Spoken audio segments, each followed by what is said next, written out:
Amazing what that does to you when you have shitty Confidence, nails. yeah.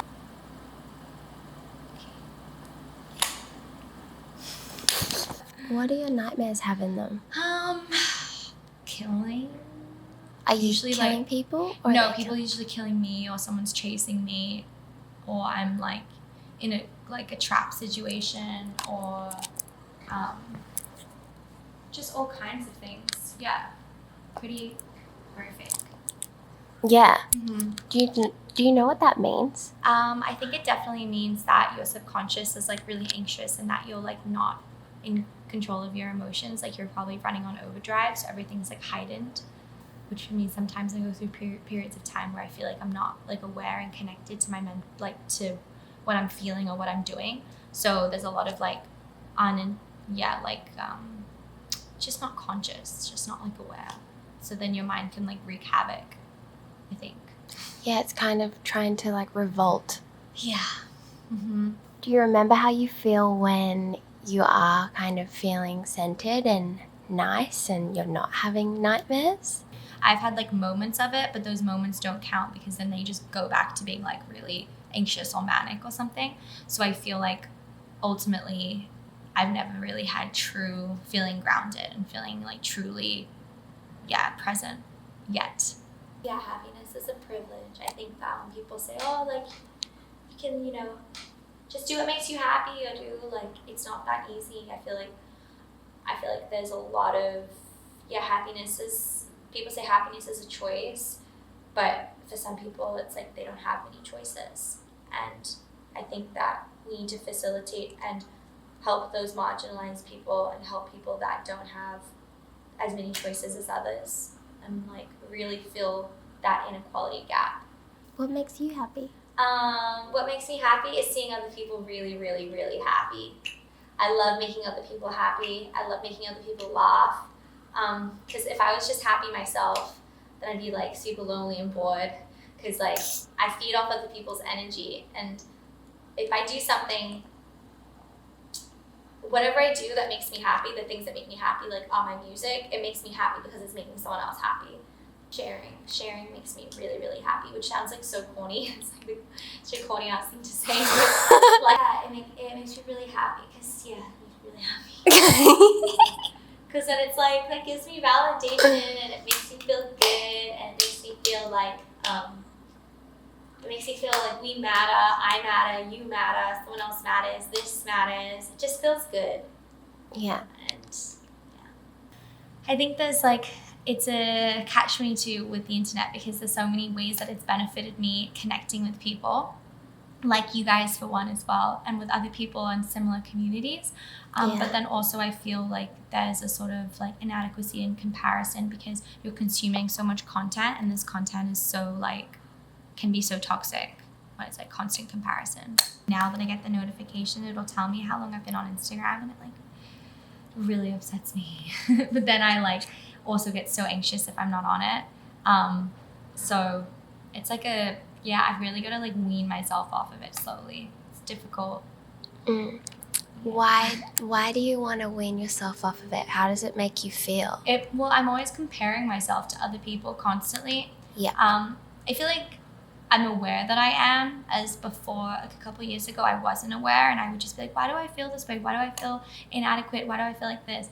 And now I feel like I'm also like comparing myself to others, but I'm aware of it. But I also feel like there's a really positive side of it where, like, for instance, like I get a lot of inspiration from a lot of things. When I was a teenager, I think I had like really different beauty standards to what I have now. I feel like now I'm like in my early 20s. I still feel like a teenager, but I'm not. I'm like a kidult. And I feel like, I'm like, not at all, I'm a kidult. I feel like there's beauty trends and standards of beauty that I definitely notice that are like way off, like the Kardashian trend or things like that. I'm not throwing shade, I'm not throwing hate, but like that's definitely not where I identify myself. And so I can steer clear of those, even though it's like almost like unavoidable on the internet. I like steer clear from them. So I don't like feed into those beauty standards. I'm also just like where I'm at with my life and my career. I'm like, oh, I should be accomplishing this. I should be doing that. Or I should be just wanting more and wanting to be noticed and be seen. I ask you like what your biggest insecurity is, or something you're trying to still learn how to love about Physically yourself? or like emotionally? And like however you interpret that. I like always have like a fear of inadequacy, so I'm like always really afraid of not being good enough for somebody else or for myself. Mm-hmm. And like the need for validation all the time, like the need to be told that I'm like good enough for whatever it is, my music and a relationship and friendship, the way I look, what I do. That is like my weakness. That's my weak spot, and I wish that I was more like self-assured in the sense that like I know what I want to do. I'm so passionate about what I want to do. I love my music. I love my brand Porcelain. I love doing all that. I have a sense of direction, but I still feel like I need more, like all the time. And that comes from like, that's my biggest insecurity, is not feeling like anything is ever good enough. Yeah, most of my insecurities, like if there is like a physical one, like my lazy eye, sometimes I'm a little insecure about that, or my ankles, I kind of feel a little bit chubby or something. It's not actually my ankles or my lazy eye. It's like it's the physical things come from the internal things. I felt like when for example, like Victoria's Secret, their show, like I remember watching it when I was like much younger, not so long ago. There wasn't any Asian models, or like very little like representation of colored people in general, Black, Latino, Hispanic, Asian. There just wasn't. And only recently has there been more Asian and Black models, and colored, and brown girls, but I don't feel that there ever was that representation, and that really, really messed with my head.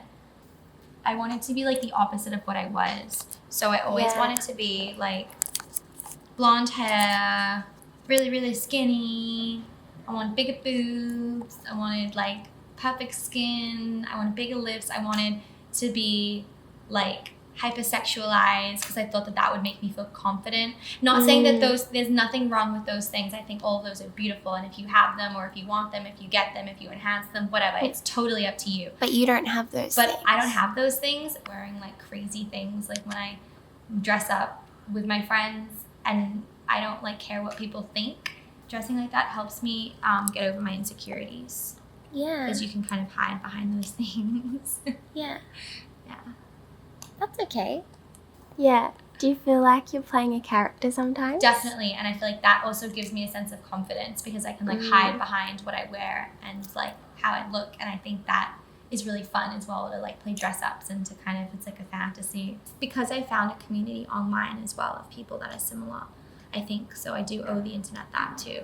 And the way that I've like embraced my insecurities as well is like, is also like embracing like my, like my anxiety, and embracing my depression and those sad sides of me, in the sense of not like glorifying them or romanticizing them, because I know that it's kind of like trendy to be like whatever.